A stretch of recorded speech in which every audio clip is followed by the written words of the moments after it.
how can we create online programs that maybe aren't for full degrees, but they're still skills-based, potentially certifications that have the branding that are recognized by employers. There needs to be a shift on the employer side to accept these new types of trainings.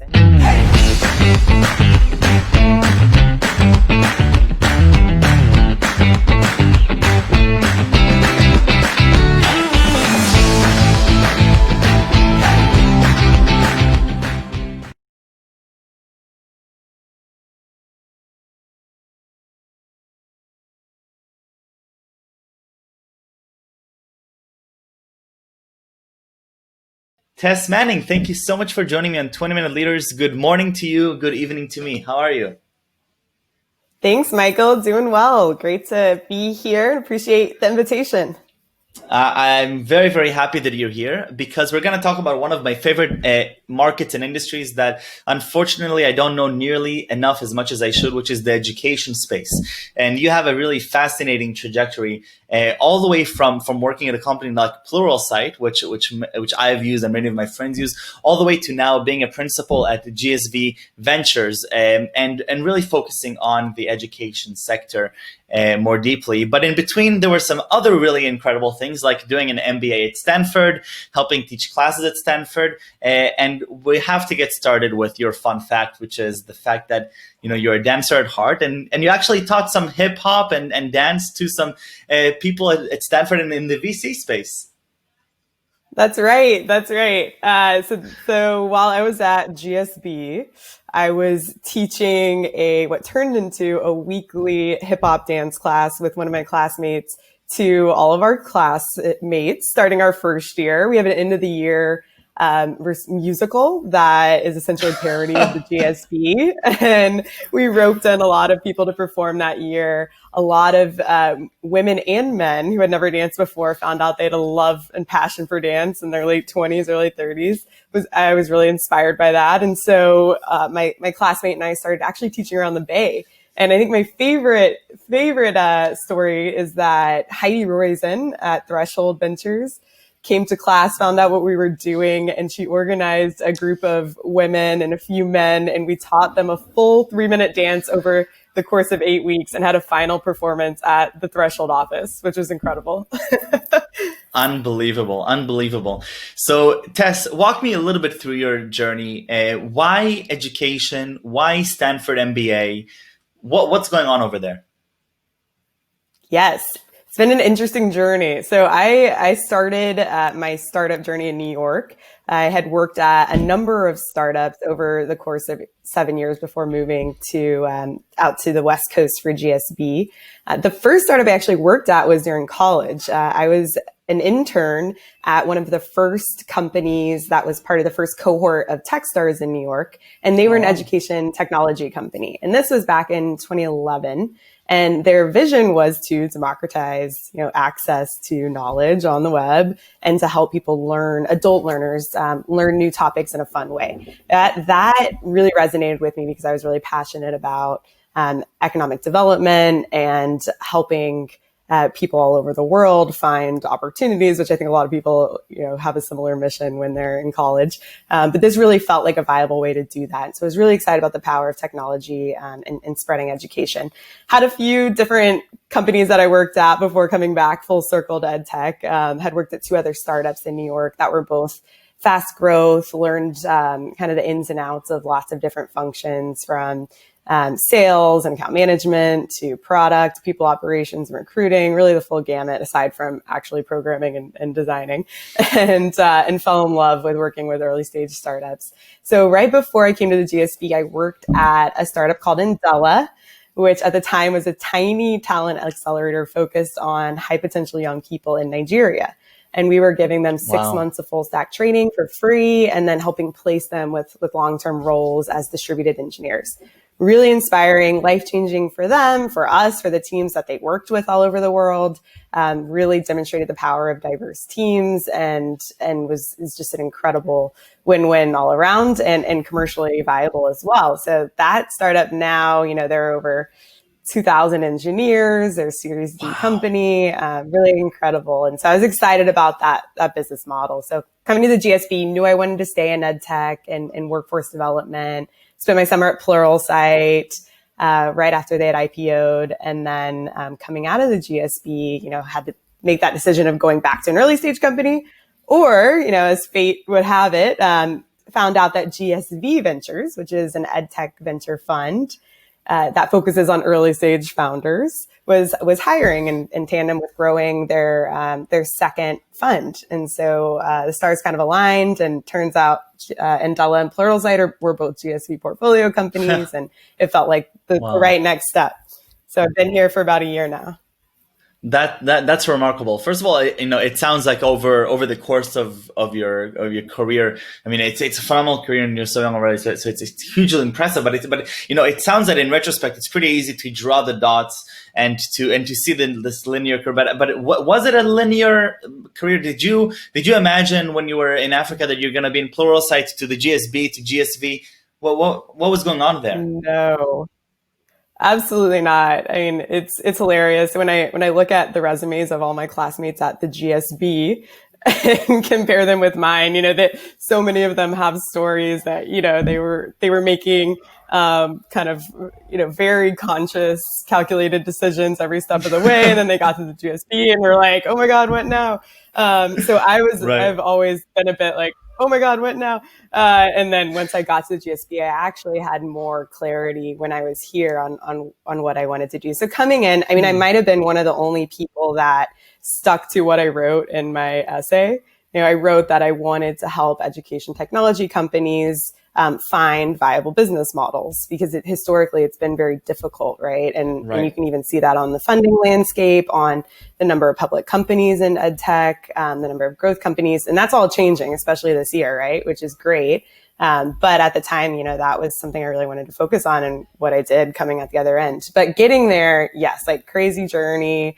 Worked at a marketing software startup, worked at Timehop, the social media nostalgia app, worked all over the place, really, in all kinds of functions. But I think every step along the way, I knew it deepened my knowledge that I wanted to remain in tech. I loved working closely with engineers and building products, and with early stage founders. So, it was really concrete in that area. And then as time went on, realized that I was most inspired by working at a company with a strong mission. And so the decision, for instance, to work at Pluralsight was part of that. I wanted to become more of a sector expert. I wanted to understand what it was like at a later stage company in the tech sector, and how the businesses differ there. So sort of, longer than that, but that's the gist of it in a way.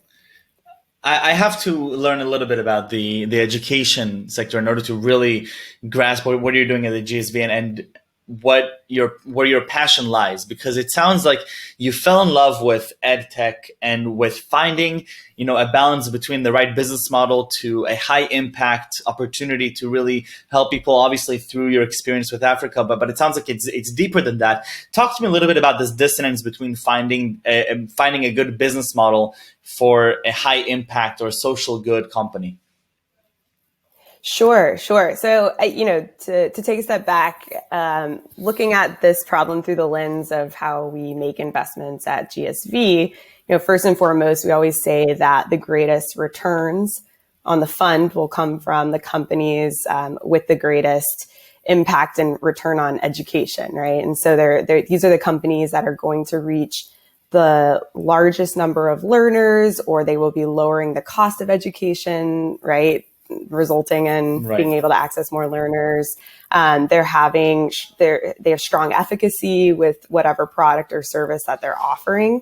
So improved outcomes for education. And so we're looking at companies through those lens when we're making a decision on, whether or not we will invest in them. So what that ends up, when you're like looking at very, very early stage companies and trying to decide what's going to last, what's going to be a sustainable model, what will do all of those things, or a combination of them, is something that, the models have changed a lot in ed tech. So I think in the early days in K-12, there were a lot of companies that were trying to sell directly to schools. fast forward today, you see a lot of different creative models where someone like, a Class Dojo was free for a number of years and built up this enormous base of teachers that were absolutely obsessed with their product, and it was their lifeblood for communication, outside the classroom with parents and students. And then they flipped on monetization last year, and then, so that it's more of a direct to consumer model in a way, even though it's in the classroom. And so they don't have to worry about these really long institutional school sales cycles, where there's only a limited number of essentially government dollars that they're fighting over. So companies today in ed tech on K-12 and higher ed, for instance, are trying to come up with more creative models. Things like Course Hero, for instance, is a Chegg competitor, and they are a marketplace of student resources. So once again, going straight to the learner versus going and creating a university partnership. On the enterprise learning side, this is something I believed in for a long time, but adult learners, that cost of learning, yes, there's always going to be an individual cost as life goes on, but the reality of today is that we are all going to need to become lifelong learners, whether you understand that now or not. We're going to constantly need new skills. We're going to constantly be changing jobs and probably working longer than any other moment in history. And so I would like to see, and there is a belief and understanding now that companies should take on a lot of that cost of retraining their employees over time as well. So there are a lot of business models now focused on having the company pay for their employees' education, whether that's in-house because they're going to stay, or like a Pluralsight, for instance, or a Coursera, or it could be someone like Guild Education that's providing, that's paying for their frontline workers to earn college degrees or skills certificates, which is pretty incredible. And those employees they know will be leaving. Yeah.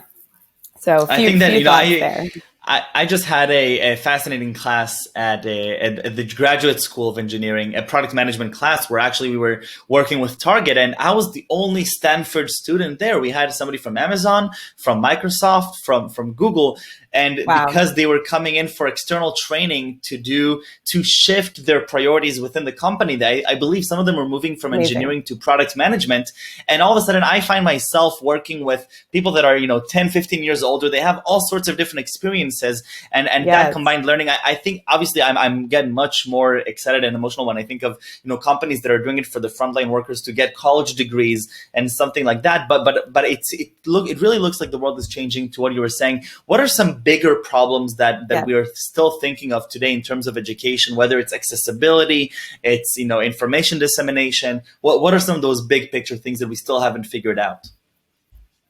Yeah, great question. Also, love that story. I think that the another thing, just as a quick aside, that I think will be huge is how do we bring together learners of different ages? And when you think about adult learning, like age has been such a construct in the past, and really like a lot of companies are experimenting with adult learning by creating cohorts of different age learners. So I love that idea.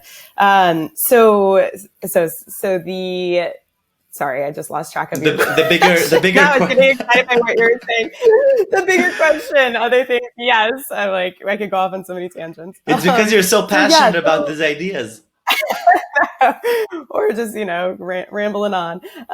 So a couple of things. So I mean, when you look at the U.S., for instance, our levels of literacy and numeracy for college graduates have not been improving over the last 25 years. The actual graduation levels have been improving, right? And so there's been a huge focus in the U.S.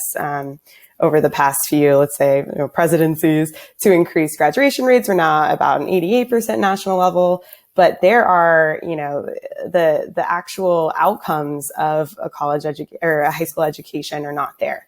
So, when you're thinking about what problems need to be solved, that's an enormous one, is the actual, efficacy of education and outcomes there. And it's really hard to change the curriculum and to change the system. But the US's education levels are falling behind many other countries in the world. And so if you're thinking about something domestic, that's definitely a huge issue. And then of course that problem applies to any potentially like emerging country as well, where you just have an enormous number of learners. And so you're obviously not going to have the right number of teachers that are able to drive those outcomes either, potentially. So that's a big one for sure. The other one in higher education, we're going to be over doubling the number of college age students in the next 10 to 15 years. And there just aren't enough institutions in the world that have the capacity to educate the number of college age students.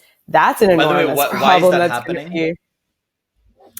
Just the world population growth. There's just going to be an enormous number of people at that age level. And so in terms of traditional institutions, you can't spin up a college overnight. You can't, when you think about things like accreditation, which is a huge obstacle in higher ed innovation in the US. So making sure that students are getting credit for the courses that they're taking, there are a ton of hurdles there. It's an archaic system that stifles a lot of innovation. But then, and then internationally, same issue. So one thing that we need to deal with and think ahead for, which companies like Coursera and others are doing, is how can we create online programs that maybe aren't for full degrees, but they're still skills-based, potentially certifications that have the branding that are recognized by employers. There needs to be a shift on the employer side to accept these new types of trainings. And we need to find a way to educate that group of traditionally college age learners coming down the road. And then the enterprise, I think I mentioned it already, but just thinking about how do you map the skills within your organization, understand the gaps, and then help up and reskill, which is there's a lot of like hot conversation around right now, and everyone knows they need to do it, but actually figuring it out is very difficult, especially in roles that aren't that have more of an emphasis on soft skills or things that are historically hard to measure. It's tough to figure out how to handle those. Tess, I have to say that I've done quite a few of these episodes. One of the things that inspires me most across these episodes is when I meet people that are just truly passionate and curious about what they're doing. That they're the position they're in. It's not just because it was a cool opportunity and just a nice jumpstart, but really they're following this trajectory of following their passion, following their curiosity. It's something that I live by, and that I've become more and more inspired through this show. That the people that are really making a difference are those that are truly following their passions, and things don't become easy, but they become doable and they become energized. And I'm learning so much from this short 20-minute conversation. Tell me a little bit about Girl Develop It. You're on the advisory board there. What are you doing over there? Yes. And what is sort of their mission? Because it sounds really phenomenal. Yes, Girl Develop It is a nonprofit that's been around for a long time now, almost 10 years, and they've reached over 100,000 adult learners, primarily women. They provide free or low cost introductory level courses in programming topics, and now have expanded a bit more to things like digital marketing and a few others. But it's really incredible. I mean, the goal is to create an environment where adult learners, it was intended originally for women, but it's really open to anyone, can learn in a judgment-free space. If they have been stuck in, maybe just a pretty average role for the last 10, 15, 20 years, maybe they have a degree, maybe they don't. Really, we have learners of all ages. They can come to Girl Development. They can say, I'm curious about Unity development. I'm curious about DevOps. I'm curious about JavaScript. Maybe I heard about it on a podcast. Maybe I heard about it, from a friend. But I have no idea where to even start. I'm embarrassed that I don't even know the right questions to ask. And they can come and take a course and then start to create a new career trajectory from there. So really incredible. There are volunteer instructors who are also paid time for teaching the classes. And it's really just an amazing nonprofit. And it's really a fun story how I got involved. I met an entrepreneur named Brenda Jen in January last year. So we've only known each other for about a year. it wasn't the right fit for an investment, but her and I really hit it off and have become kind of thought partners and friends. And so she asked me to get involved this summer, and it's been a blast.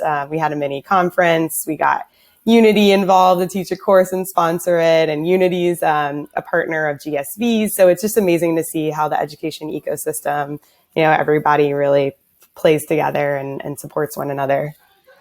Tess, it sounds phenomenal. Thank you for all the work that you're doing, both with the GSV, but also on these advisory roles, and for teaching dance. I think that's I'm still owed to take the social dance class that I'm supposed to. One day, hopefully, I'll get to do touchy feely as well at the GSV. But for now, I'll do the social dance class. Tess, 3 words that you would use to describe yourself, and thank you for being so generous with your time here. Two Great question. This is very difficult. So I think the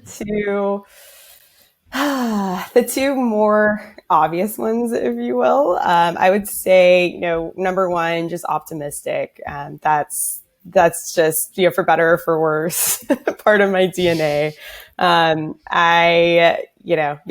I think that's anyone that's working in an early stage startup, anyone that's just constantly trying new things, like you kind of have to be, and you want to see things come to life. And so that's a big one. And then I hear this one a lot, so I guess I could say it's maybe not self-described, but energetic. So really, like I try to bring energy to everything I do. But it's true. It's something I realized over time, and the longer and longer you're in the workforce and in, maybe increasingly difficult roles or more responsibility, et cetera, like the energy you put out into the world is how you're going to see that's going to reflect on others and really kind of change the mood of a team you're working on and your own self. And so it's something I focus on a lot. And then I guess the last one would be maybe somewhere around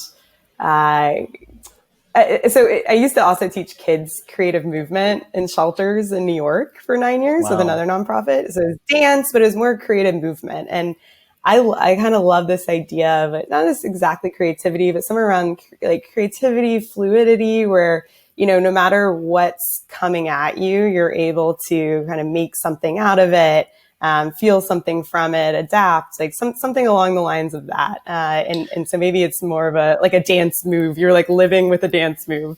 Some concept around there, but I love that. I attribute a lot of my optimism and the